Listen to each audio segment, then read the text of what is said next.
One of the lighter, perhaps humorous sides of the quarantines from the COVID-19 epidemic has been hair. Do-it-yourself haircuts. When are the barbers opening? When are the hair salons opening? Haircuts and dyeing hair, and so on and so forth. Perhaps surprising that it played such a integral role to people, but maybe it's not surprising. Hair is an important piece of our identity.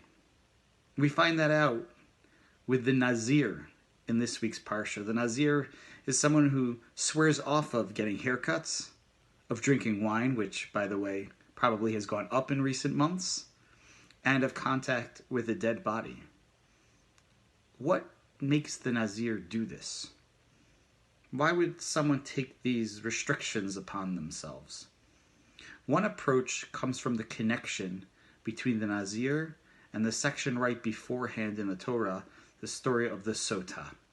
Rashi quotes the Gemara by asking, why are these two connected? The Sotah is the story of a wayward wife, a woman who's suspected of having an affair, suspected of adultery by her husband, who's been seen secluded with another man, and she's warned by him, so on and so forth. I don't want to go into all the details. See the Parsha for all the details. But what's the connection between the Sotah and the Nazir? So Rashi and the Gemara say, anyone who sees a Sotah in her destruction, with this destructive behavior, should swear off of wine.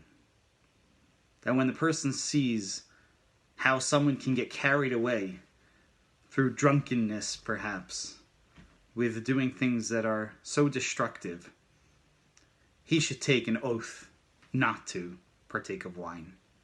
The message is that when we see something destructive, something troubling, something bothersome, it should have an effect on us. And we're feeling that in America today. We're seeing America in a very destructive, divisive place. After the killing of George Floyd and the protests and the riots and the rhetoric that's happened afterwards. When we see all this, it should bother us. It should make us change. It should force us to ask questions and seek answers. You know, in 1991, in the wake of the riots in Crown Heights, very famously, David Dinkins visited the Lubavitcher Rabbi. And Dinkins said that the good work should be done to bring both sides together or something like that.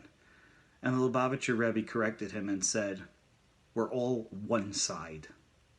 We are all one side. And when we see people in so much pain, it should bother us deeply and drive us to change. So let's think about that this week. Let's think about that today. Let's think about how we can make a difference, how we can think differently and talk differently and act differently to really see ourselves come together as the one people who we all are. Have a nice day.